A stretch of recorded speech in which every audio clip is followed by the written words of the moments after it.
girls, this is Miss Reese. I am a STEM educator at Idaho National Laboratory as well as a first grade teacher.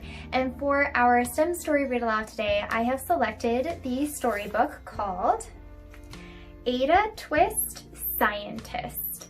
And this book is very similar to Rosie Revere Engineer. It's written by the same author as well as illustrated by the same illustrator. So it was written by Andrea Beatty and illustrated by David Roberts. This is an awesome STEM story, and I just want to also mention that just like the Rosie Revere Engineer book, there is a workbook that goes with Ada Twist Scientist. And this project book is full of really great critical thinking questions, lots of problems that allow students and children at home to problem solve. And we have fun activities, a bunch of different science topics in here. This is a great project book for all grade levels and all ages. So I'm going to go ahead and set that down. After our STEM story read aloud today, I do have a STEM challenge for you, so please stay tuned for that. As well as I did want to mention that if you are listening to this story and you think you are a lot like Ada Twist Scientist, so you really like those critical thinking questions, you love experiments, you like getting dirty, you like using the engineered design process, as well as collecting different materials, maybe you like to collect rocks, or perhaps you like to test the strength of things, maybe and perhaps you would like to think of becoming a scientist when you grow up. And at Idaho National Laboratory, there are scientists there, and I'm going to use an example. A material scientist is a type of scientist that you could consider becoming at Idaho National Laboratory. And material scientists work on a lot of different things. For example, graphite. Some material scientists test the strength of graphite. So consider that in your future, and let's go ahead and get started with our storybook, Ada Twist Scientist.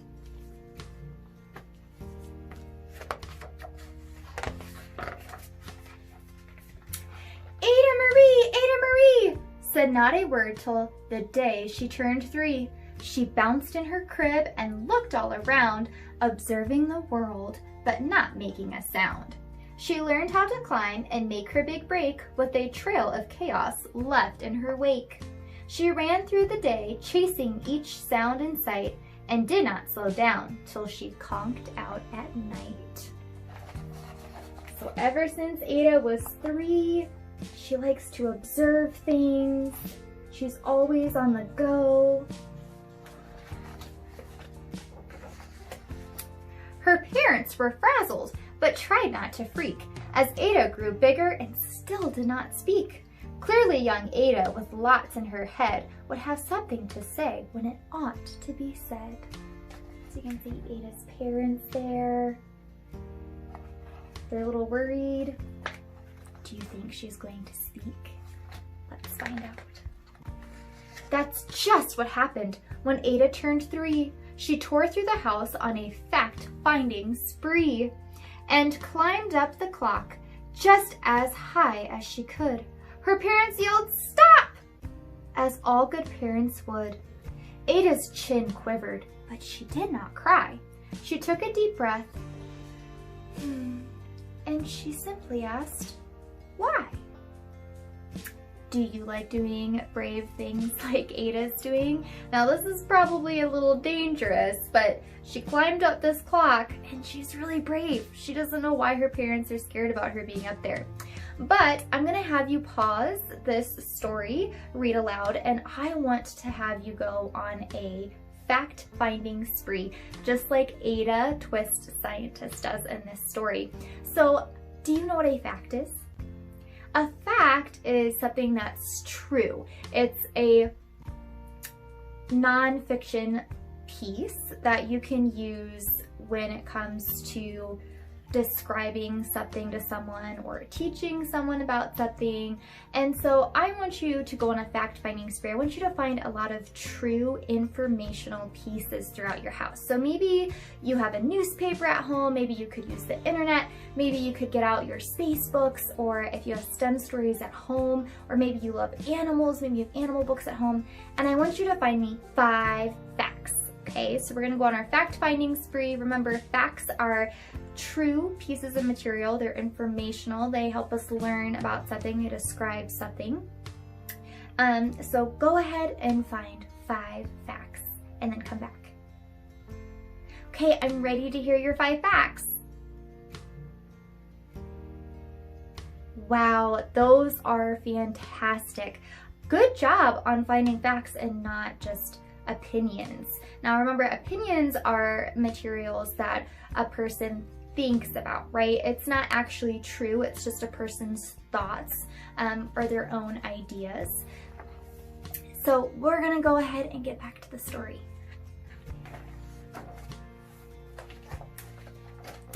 Why does it tick and why does it talk? Why don't we call it a granddaughter clock? Why are there pointy things stuck to a rose?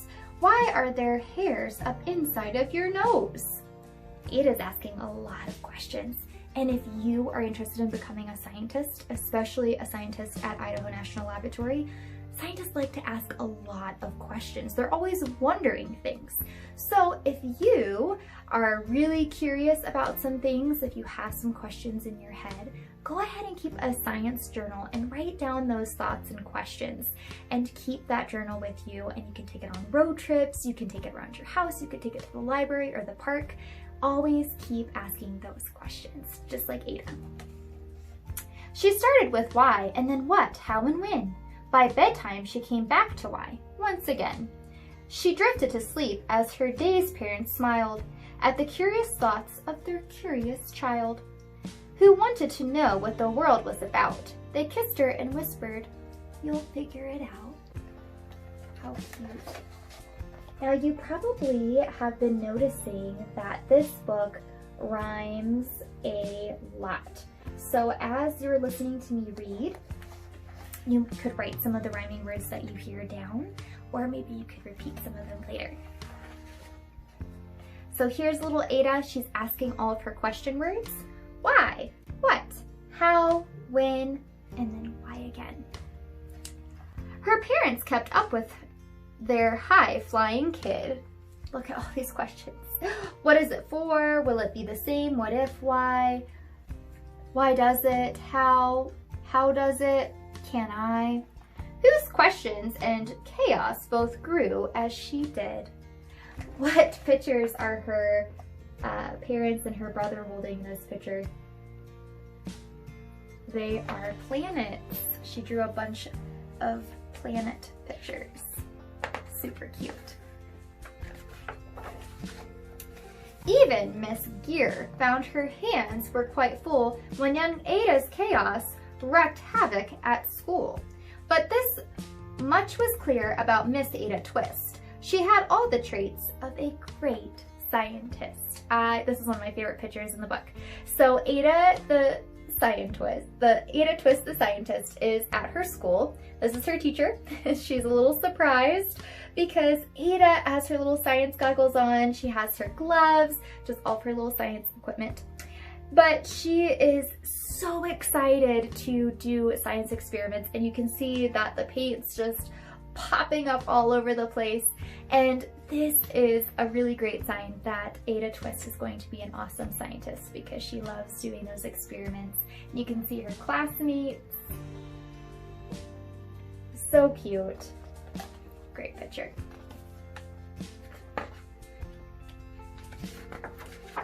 Ada was busy that first day of spring, testing the sounds that make mockingbirds sing, when a horrible stench whacked her right in the nose.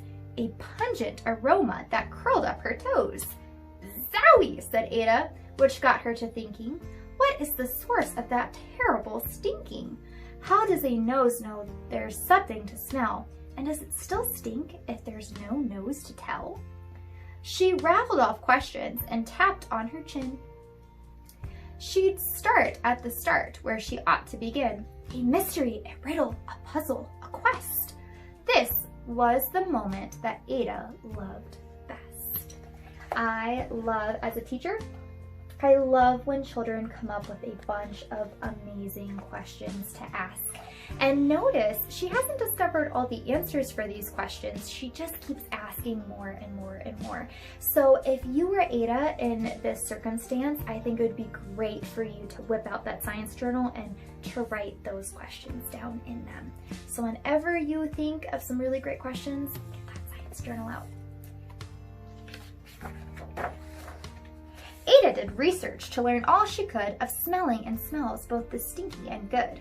One hypothesis Ada thought could be true. The terrible stink came from Dad's cabbage stew. She tested and tested, but soon Ada knew it was time to come up with hypothesis 2.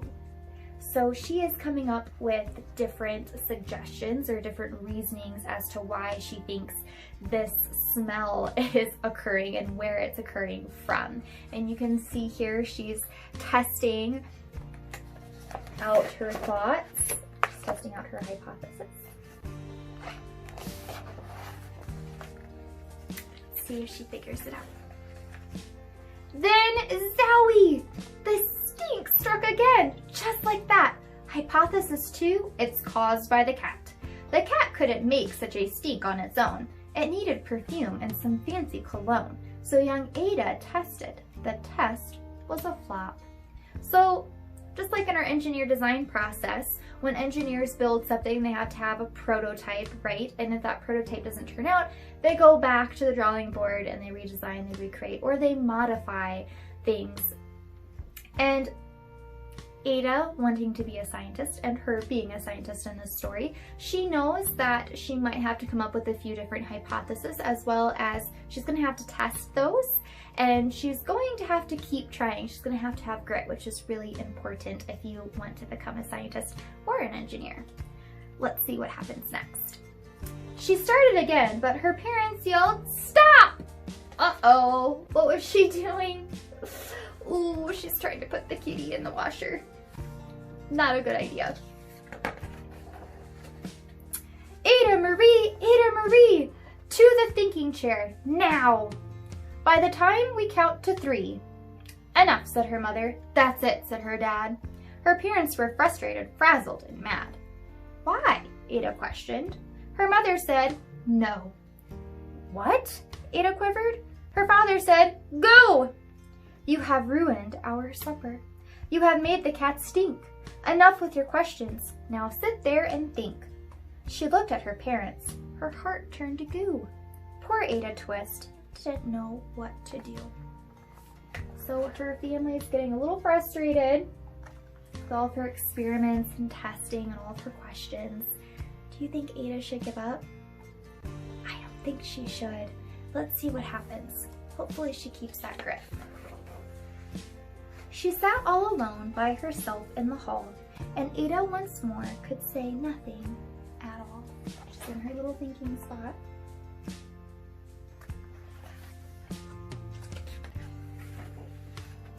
And so Ada sat, and she sat, and she sat, and she thought about science and Stu and the cat, and how her experiments made such a big mess.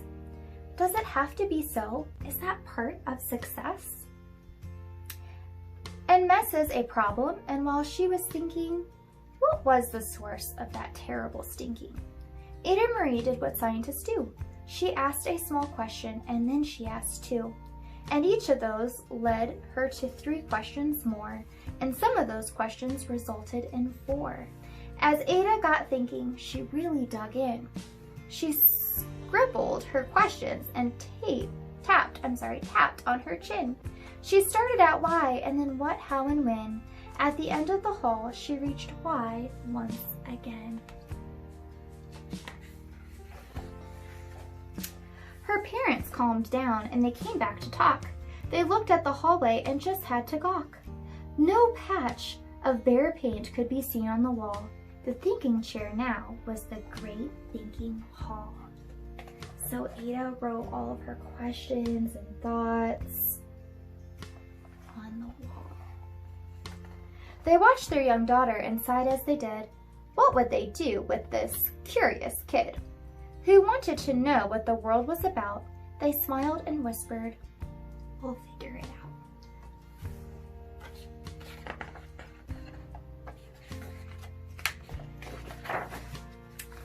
And that's what they did, because that's what you do when your kid has a passion and heart that is true. They remade their world. Now they're all in the act of helping young Ada sort fiction from fact. She asks lots of questions. How could she resist? It's all in the heart of a young scientist. So now her whole family is helping her find facts, just like you went on your fact-finding spree. And she's writing all of her questions and thoughts and experiments on her wall. And as for that smell, what can Ada Twist do but learn all she can with her friends in grade 2? Will they discover the stink that curls toes? Well, that is the question. And someday, who knows? So she's in 2nd grade, showing her peers her hypothesis and her thoughts. And that is the end of this story. I love Ada Twist Scientist because I do love stories that rhyme. I think they make stories more fun, but I also think this story has an important message: to never stop asking questions, to never stop being curious, to consider about becoming a future scientist at Idaho National Laboratory, and to also, get your family involved or your friends. If you really like making experiments and if you like using your brain and asking some really great questions, get your friends and family involved. You can have a lot of fun at home with doing some of these things. So thank you for listening, and stay tuned because we're going to have our STEM challenge after this. Thank you so much. Hello boys and girls, this is Miss Reese. Thank you for staying with me for your STEM challenge. So I'm really excited about the STEM challenge. I found it in our How to Be an Engineer book, and I also thought this was a great STEM challenge because scientists and engineers both test things out. They have to test their prototypes or their hypothesis. They have to do experiments. And so I found a really fun STEM experiment for you, and it does not need many materials. It is about static electricity, and I'm going to read it to you. Are you ready? Static electricity. Static electricity happens when electricity builds up in one place. The charge stays still until it finds a way to escape. For example, as lightning.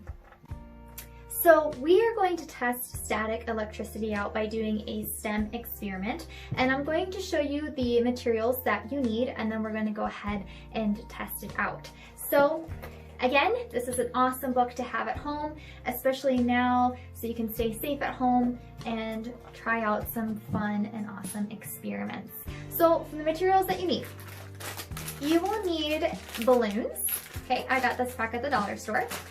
You will need a pair of scissors, some type of a writing utensil, so it could be a marker, I have colored pencils, it could be crayons, it could be a pencil, pen, whatever you have, and construction paper. I just have some blue scrapbooking paper here.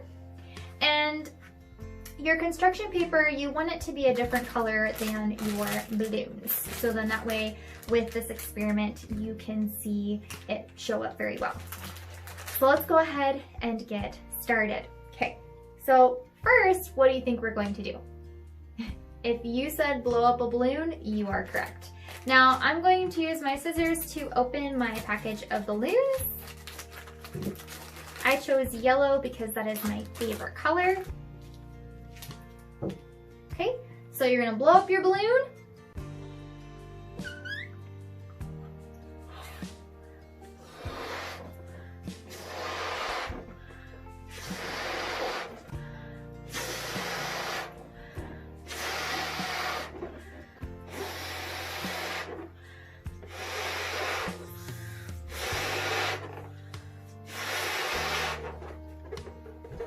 Okay, once you have blown up your balloon, you can always ask an adult or a friend to help you with this. You are going to tie your balloon right why do you think we have to tie the balloon? We don't want any of the air to escape, right? So your balloon does not have to be any specific size. I always think it's fun to blow it up pretty big. You can always play with your balloon or take it outside after you're done with this experiment. And it's always nice to buy a pack just in case it accidentally pops during your experiment, so you have plenty of others for backup. So here is my balloon. Hopefully it stays on the table. If not, I will retrieve it later. There we go. Okay, so next I'm going to get out my construction paper, and I'm actually gonna go, let's do this blue. It looks really pretty. So I'm gonna use my writing utensil, and I'm going to draw something. It could be an animal, it could be little people, but you want it to be the same thing. So pick something, and then it needs to stay consistent. So I'm going to make little cat heads. I think that'll be fun and cute. So we'll do a few different little kitty heads. You could do paw prints, you could do planets, you could do your family. And you can make these as simple or detailed as possible. I'm just making this really simple. Okay, once I have my cat heads drawn, I'm going to use my scissors to cut them out.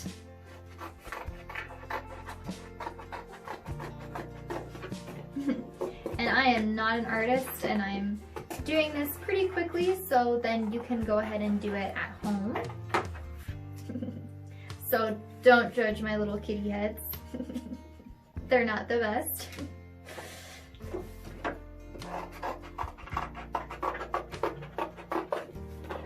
And while I'm cutting out the cat heads, I have a few questions for you to think about. And these questions you could even write down and test later. But have you ever taken a balloon and rubbed it on your head or a friend's head? And what happens when you do that? So if I took this balloon and I rubbed it on top of my head, what would happen? Would I feel anything? Would the balloon attract something? So just another little experiment that you can test out if you haven't done that already at home before, or perhaps at school or a STEM summer camp. Okay, I'm on my third little kitty. Going on my fourth. And you can make as many as you want. In the engineer book, the author made little people and they did them in different colors.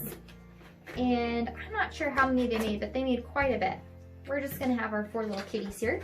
So I'm gonna recycle my paper. I can save it in a box for a project for later, or I can just recycle it at my local park. Put that down. I'm gonna put my scissors away, my writing utensils away, and now this is the fun part. So I'm going to keep my little kitty heads. You can see them here. My little kitties, I'm going to keep on this blue paper so you can see them stand out a little bit more. So I'm gonna spread them out. And then I'm going to take my balloon and I'm going to rub it on the paper, and then I'm going to lift up. And I want you to see if you notice something so that you can observe. So I'm gonna rub the balloon and then I'm going to lift up. What happened?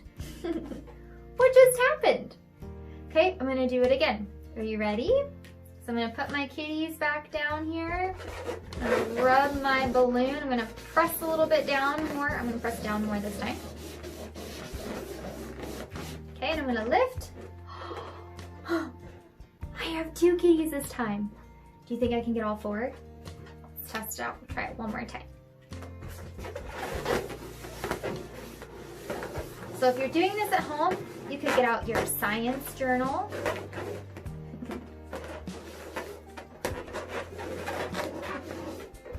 Oh, I only got 2 that time. I was so close. But you can keep playing with this. You can try things like shaking it off. Did the cats fall off? Yes, they did. You could try seeing if they stick on the top of the balloon or better on the side of the balloon. But what is happening during this science experiment? What is making the cats attracted to the balloon, and how are the cats sticking on the balloon? Even when I lift the balloon up, the kitty is still staying on there.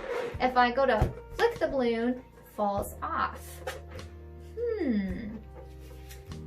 I'm gonna have you write those questions down, and hopefully you can share your thoughts and your answers with me for our next STEM story read aloud. But this is a really fun experiment to try. Like I said, I did little kitties. You can make whatever your heart desires. You can try different size balloons with this. You can try making the balloon wet or making the paper wet and then trying to pick it up. But there's a lot of really fun things you can do. So thank you for joining me. Oscar, Oscar buddy. Oscar's down there. I don't know if you can see him, but he's here joining you today as well. Thank you so much and have an awesome day.